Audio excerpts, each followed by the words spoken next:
Hello students, welcome back to my channel. Shiksha competition UGC NET re exam का तो अभी नहीं डिसाइड है।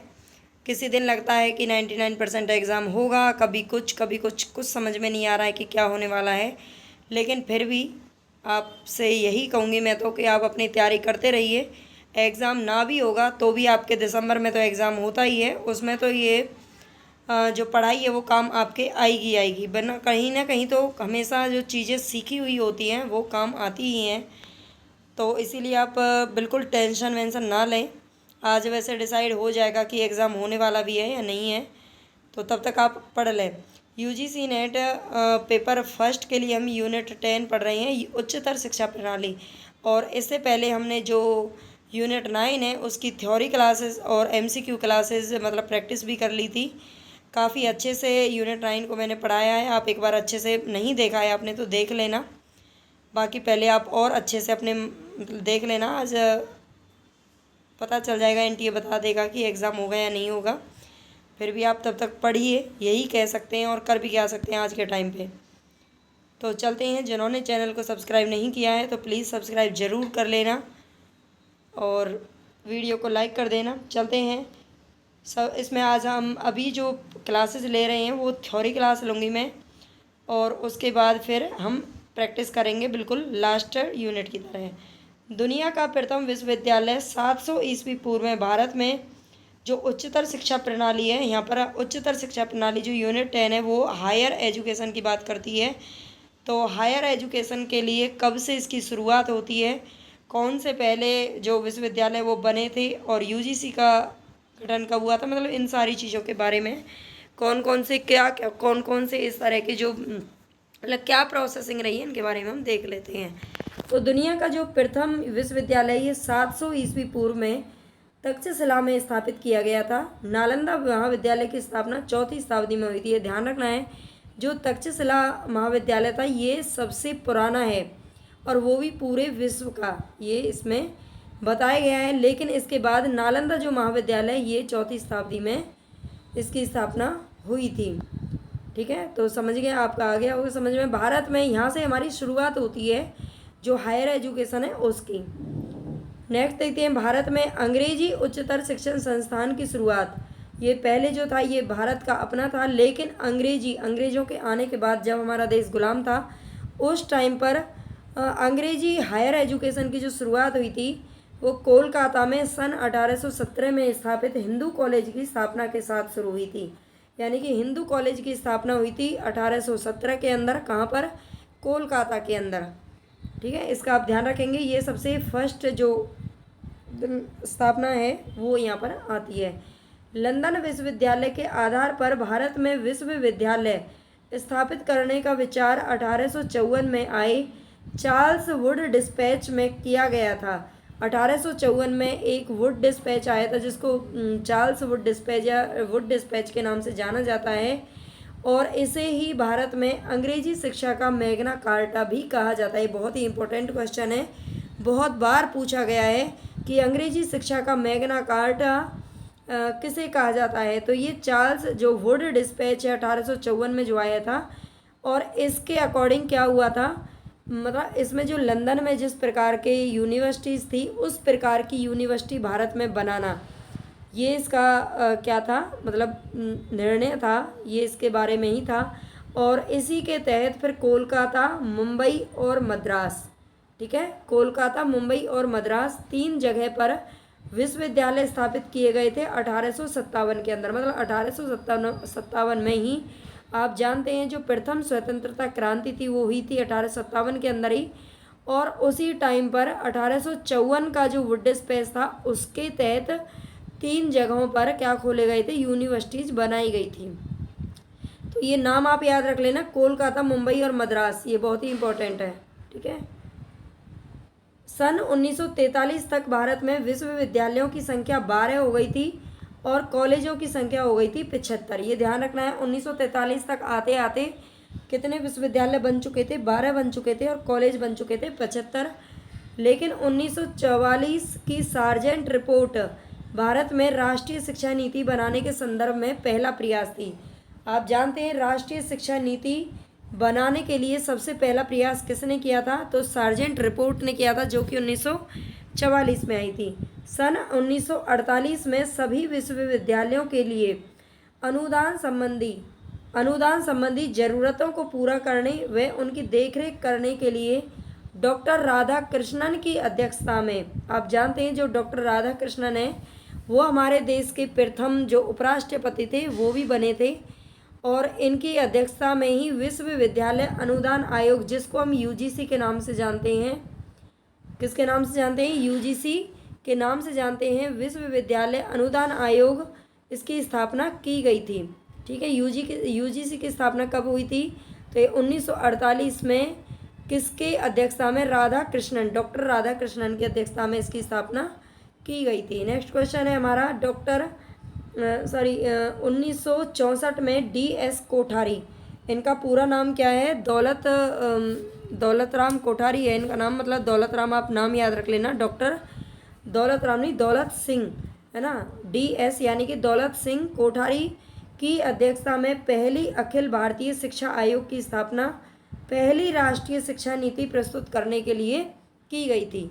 ठीक है, 1944 की सार्जेंट रिपोर्ट से पहली राष्ट्रीय शिक्षा नीति बनाने का प्रयास किया गया था, लेकिन 1964 में जो कोठारी की अध्यक्षता में इसकी आयोग की अखिल भारतीय शिक्षा आयोग की स्थापना की गई थी, किसके लिए? हुई पहली राष्ट्रीय शिक्षा नीति बनाने के लिए।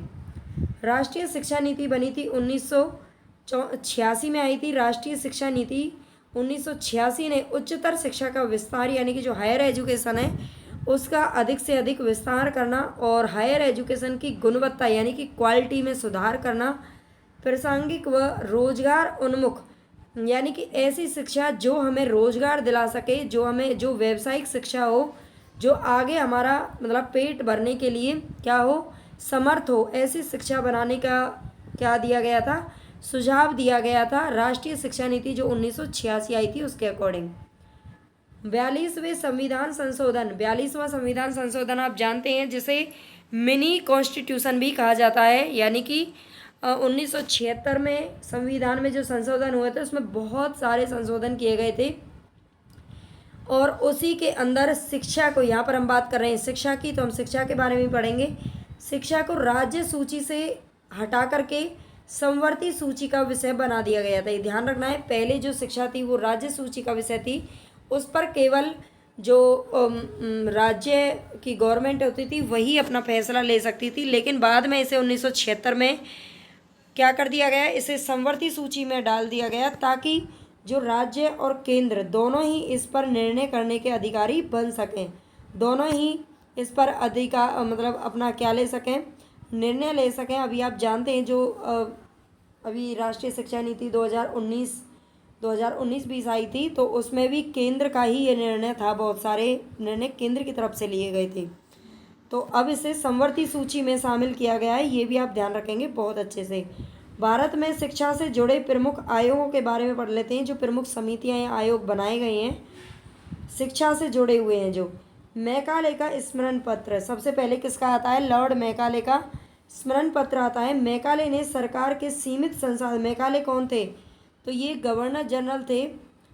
तो इन्होंने क्या किया था? मैकाले का एक स्मरण पत्र इन्होंने शिक्षा के लिए क्या किया था, इन्होंने कहा था कि यहाँ की जो शिक्षा है, विज्ञान साहित्य वगैरह पढ़ने के लिए हमें माध्यम मीडियम किसे चुनना चाहिए, तो अंग्रेजी भाषा को इन्होंने क्या बताया था? सर्वोत्तम बताया था।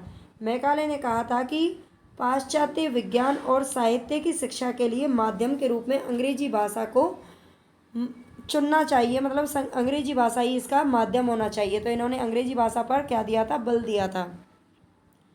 वुड का डिस्पैच जो कि 1854 में आया था, ये भी हम कर लेते हैं। स्त्री शिक्षा तथा व्यावसायिक शिक्षा की आवश्यकता पर इन्होंने बल दिया था। वुड के डिस्पैच में क्या किया गया था? स्त्री शिक्षा पर जोर दिया गया था और व्यावसायिक शिक्षा यानी कि प्रोफेशनल एजुकेशन होनी चाहिए, ताकि जो बच्चे हैं वो पढ़ने लिखने के बाद सिर्फ इतना ही ना पढ़ें कि वो कुछ सीख सकें, बल्कि वो आगे जा कर के अपना कुछ अपने पैरों पर खड़े हो सकें। आप जानते हैं जो आजकल की जो शिक्षा है वो केवल और केवल मतलब उसे एक नौकरी से जोड़ दिया गया है, उसे प्रोफेशनली पूरी तरह से और आजकल ऐसा लगता है जो पढ़ रहे हैं ना वो हम एक इंसान बनने के लिए नहीं, बस सिर्फ एक नौकरी पाने के लिए ही पढ़ रहे हैं। तो शिक्षा पर बल पहली बार मतलब जो दिया था ये वुड का डिस्पैच और बहुत सारे पहले बोला गया था, डॉक्टर राधाकृष्णन आयोग वगैरह ने भी यही बोला था कि जो शिक्षा है वो प्रोफेशनल होनी चाहिए।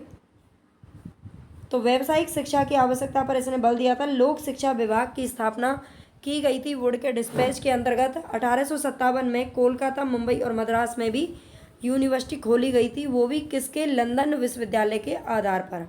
ठीक है, ये आप ध्यान रखेंगे। इसे नेक्स्ट देखते हैं, भारतीय शिक्षा आयोग, जिसे हंटर शिक्षा आयोग के नाम से भी जाना जाता है। भारतीय शिक्षा आयोग या हंटर शिक्षा आयोग जो 3 फरवरी 1882 में आया था। कब आया था? भारतीय शिक्षा आयोग, जिसे कहा जाता है हंटर शिक्षा आयोग के नाम से भी। कोई सा भी नाम आपसे पूछ सकते हैं, नाम आपको जो डबल रख रखे हैं उनका ध्यान रखना।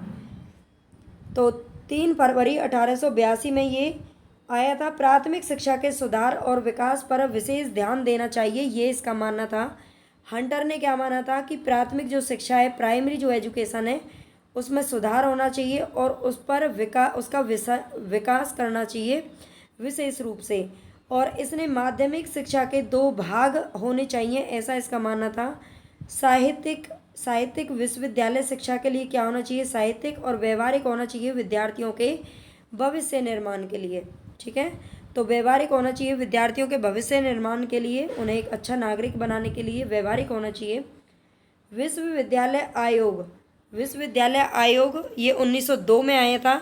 विश्वविद्यालय की स्थिति का आकलन करना इसका मेन मकसद था। और 1904 में भारतीय विश्वविद्यालय अधिनियम भी पारित किया गया था, और जिसके फलस्वरूप क्या किया गया था, जो विश्वविद्यालय थे, जो यूनिवर्सिटीज़ थी, उन पर सरकार का नियंत्रण बढ़ा दिया गया था इसके अकॉर्डिंग।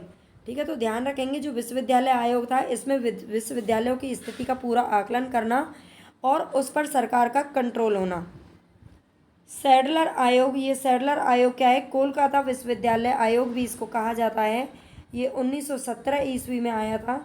स्कूली शिक्षा 12 वर्ष की होनी चाहिए। सैडलर आयोग ने कहा था कि जो स्कूली शिक्षा है वो 12 वर्ष की होनी चाहिए। इसके बाद क्या करना चाहिए, मतलब ग्रेजुएशन वगैरह करना चाहिए। 12 वर्ष तक हमें स्कूल में ही शिक्षा प्राप्त करनी चाहिए। माध्यमिक तथा उच्चतर माध्यमिक शिक्षा के प्रशासन एवं नियंत्रण के लिए माध्यमिक शिक्षा बोर्ड का भी गठन होना चाहिए। तो माध्यमिक शिक्षा बोर्ड का गठन करने की बात किसने कही थी? सैडलर आयोग ने कही थी। हार्टोंग समिति आई थी 1929 में बनी थी। ये हार्टोंग समिति ये ग्रामीण पृष्ठभूमि के विद्यालयों को, जो गाँवों में विद्यालय बने हुए थे, उनको समिति ने क्या किया था कि माध्यमिक स्तर के विद्यालय पर ही इन पर रोक लगा देनी चाहिए और उसके बाद इनको जो व्यावसायिक शिक्षा इन पर देनी चाहिए। मतलब विद्यालय जो शिक्षा है वो माध्यमिक स्तर तक होनी चाहिए और उसके बाद इन्हें व्यावसायिक बना देना चाहिए, यानी कि व्यावसायिक शिक्षा बच्चों को देनी चाहिए। और व्यवसाय और फिर औद्योगिक शिक्षा देने का सुझाव दिया था। व्यावसायिक औद्योगिक एक ही बात है, लेकिन उद्योगों से जुड़ सकें और अपने आप को बच्चे इस काबिल पा सकें वो 12th वगैरह स्कूली शिक्षा के बाद, कि वो कुछ भी मतलब कोई भी प्रोफेशनल अपना करके अपना गुजारा कर सकें और अपना परिवार को पालन कर सकें। हार्टोंग समिति ने ग्रामीण पृष्ठभूमि के विद्यालयों को किसकी बात की थी? व्यावसायिक और औद्योगिक बना देने की बात की थी, औद्योगिक शिक्षा देने की बात की थी। इस समिति के सिफारिश के आधार पर ही वर्ष 1935 में क्या हुआ था? केंद्रीय शिक्षा सलाहकार बोर्ड का पुनर्गठन किया गया था। ये भी आप ध्यान रखेंगे, 1935 में केंद्रीय शिक्षा सलाहकार बोर्ड का पुनर्गठन किया गया था, वो भी हार्टोंग समिति की सिफारिश पर। सार्जेंट शिक्षा योजना 1944 में आई थी। उच्चतर माध्यमिक शिक्षा के 2 भाग होने चाहिए, ये इसका मानना था कि जो उच्चतर जो हायर एजुकेशन है उसके 2 भाग होने चाहिए। कौन कौन से? विद्या विषयक शिक्षा और तकनीकी एवं व्यावसायिक शिक्षा। मतलब अब जो भी समितियां बन रही थी वो ज़्यादा से ज़्यादा व्यवसाय पर या बच्चों के भविष्य के बारे में ज़्यादा सोच रही थी। तो बालिका शिक्षा के क्षेत्र में एक वैकल्पिक विषय जोड़ा जाना चाहिए, गृह विज्ञान। आप जानते हैं जो होम साइंस है, होम साइंस, ये बालिकाओं की शिक्षा के लिए इसको मतलब शिक्षा में इसको जोड़ा जाना चाहिए एक ऑप्शनल सब्जेक्ट के तौर पर। ये सार्जेंट शिक्षा योजना का मतलब क्या था? मानना था, ये भी ध्यान रखना है। होम साइंस कब शुरू करने की बात की थी? तो 1944 में।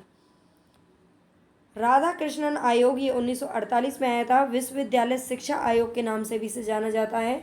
नवंबर 1948 में क्या हुई थी? इसकी स्थापना हुई थी। उच्चतर शिक्षा के मुख्य 3 उद्देश्य होने चाहिए। उन्होंने 2 बताए थे अभी, सार्वजनिक शिक्षा ने आपने देखा होगा। और यहाँ पर राधा कृष्णन आयोग के अकॉर्डिंग 3 उद्देश्य होने चाहिए उच्चतर शिक्षा के।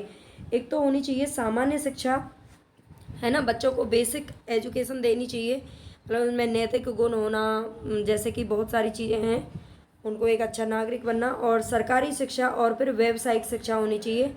विश्वविद्यालय शिक्षा की देखरेख के लिए यूजीसी का गठन किया जाना चाहिए। यूजीसी के गठन की इन्होंने बात की थी। और इसके बाद स्नातक पाठ्यक्रम की जो अवधि है वो 3 वर्ष की होनी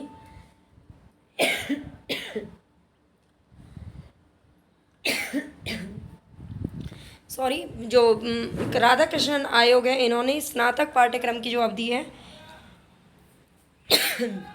उसे कितने वर्ष की, जो आप जानते हैं, जो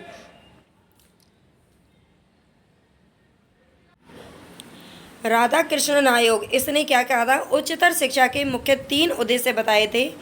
सामान्य शिक्षा, सरकारी शिक्षा और व्यावसायिक शिक्षा। और इन्होंने किसका? यूजीसी का गठन करने की भी बात कही थी। और स्नातक पाठ्यक्रम की जो अवधि है वो कितनी बताई थी? 3 साल बताई थी। तो ये आप ध्यान रख लेना। नेक्स्ट देखते हैं मुदालियर आयोग। मुदालियर आयोग की बात करें तो इसको माध्यमिक शिक्षा आयोग भी कहा जाता है। मुदालियर आयोग को माध्यमिक शिक्षा आयोग के नाम से भी जाना जाता है। ये 23 सितंबर 1952 कब आया था? 23 सितंबर 1900।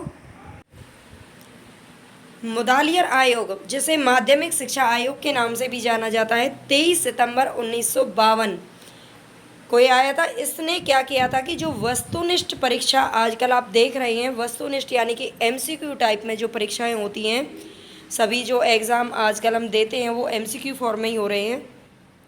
तो वस्तुनिष्ठ परीक्षा पद्धति को अपनाए जाने की बात किसने की थी? ये मुदालियर आयोग ने की थी। और उच्चतर माध्यमिक स्तर की जो शिक्षा है उसके पाठ्यक्रम में एक कोर विषय अनिवार्य रहे। इन्होंने ये भी कहा था, आप जानते हैं जो 11th 12th में आजकल होता है कि उसमें आप जो चाहें, एक वैकल्पिक विषय होता है, आप मैथ ले सकते हैं या फिर आप साइंस ले सकते हैं, आप कंप्यूटर ले सकते हैं, आप हिंदी ले सकते हैं। इस टाइप के मतलब एक कोर विषय अनिवार्य रहना चाहिए, ऐसा इनका मानना था। जैसे कि गणित, सामान्य ज्ञान, कला और संगीत। ठीक है, इस टाइप का कोई एक वैकल्पिक विषय की बात कही थी। राष्ट्रीय महिला शिक्षा समिति 1958 में ही बनी थी। इस समिति ने क्या किया था? इस समिति ने अपनी रिपोर्ट में बालक और बालिकाओं की शिक्षा में समानता लाने के लिए उच्च प्राथमिकता दिए जाने की क्या की थी? अनुशंसा की थी। राष्ट्रीय महिला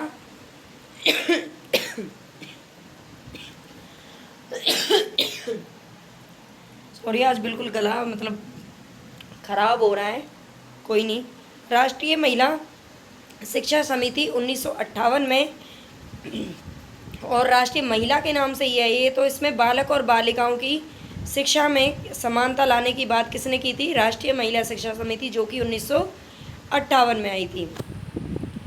नेक्स्ट देखते हैं कोठारी आयोग, जो कि राष्ट्रीय शिक्षा आयोग जिसको कहा जाता है, 1964 ईस्वी में आया था। कोठारी आयोग कब बना था? 1964 में, जिसमें माध्यमिक स्तर पर स्थानीय भाषाओं में शिक्षक को प्रोत्साहन दिया जाना चाहिए। उनका ये मानना था कि जो बच्चों को जो शिक्षा दी जाती है वो स्थानीय भाषा में होना चाहिए। आजकल आप देखते हैं ये सीडीपी का क्वेश्चन भी बनता है कि किस प्रकार क्या उन्हें मातृभाषा में शिक्षा देनी चाहिए, स्थानीय भाषा में शिक्षा देनी चाहिए, या फिर स्थानीय भाषा वही है जो हम घर से सीख रहे हैं, बाकी या फिर उनको राष्ट्रीय भाषा में शिक्षा देनी चाहिए। तो बिल्कुल स्थानीय भाषाओं की बात की थी, ताकि बच्चा बिल्कुल एकदम रिलैक्स होकर के क्लास में पढ़ सके और सीख सके।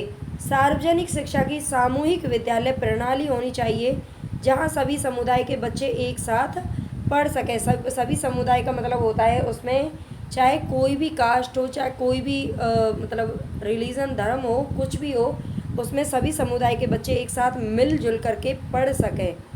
तो ये बात किसने की थी? कोठारी जी ने की थी।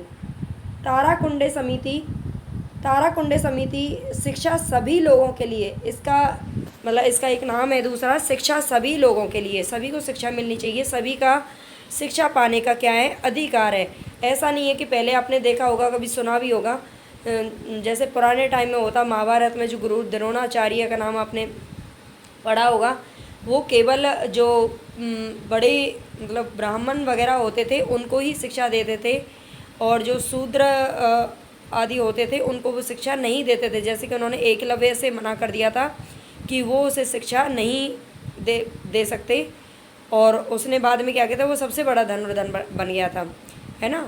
तो वो केवल ऐसा नहीं है, इन्होंने कहा था कि शिक्षा सभी लोगों के लिए होनी चाहिए, उसमें चाहे कोई भी कास्ट रिलीजन कुछ भी हो।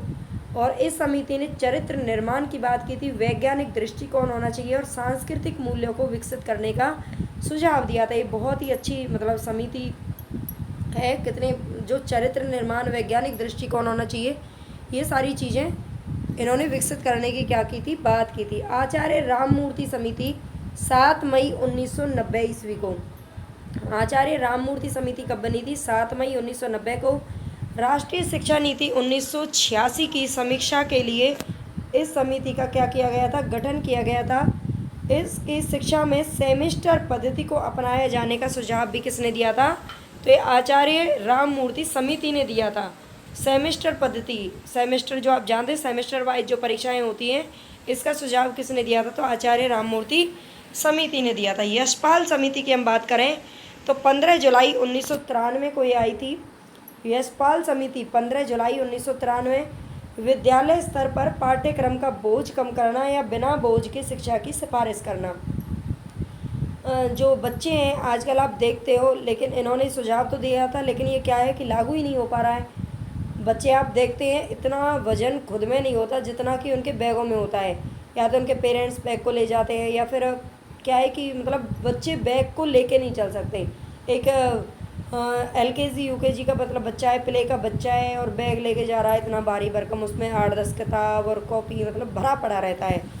तो ये इन्होंने सुझाव तो दिया था, सिफारिश की थी, लेकिन ये मुझे नहीं लगता कि ये लागू हो पाया है कहीं, है ना। आजकल भी बच्चे ऐसे ही बैगों के साथ ही देखे जाते हैं।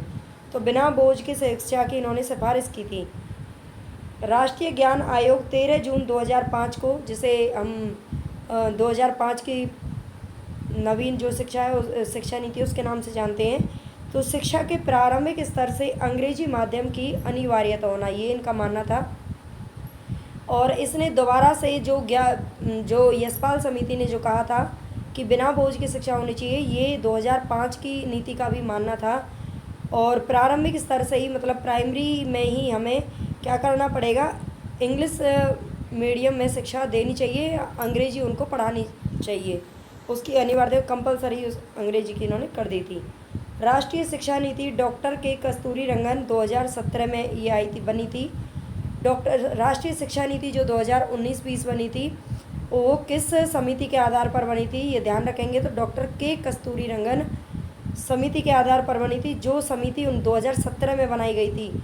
स्कूली शिक्षा में early childhood care and education के साथ पाठ्यक्रम और शैक्षणिक संरचना को स्कूली शिक्षा के विभिन्न अंग के रूप में शामिल करके एक बड़े पुनर्गठन का प्रस्ताव रखा गया था।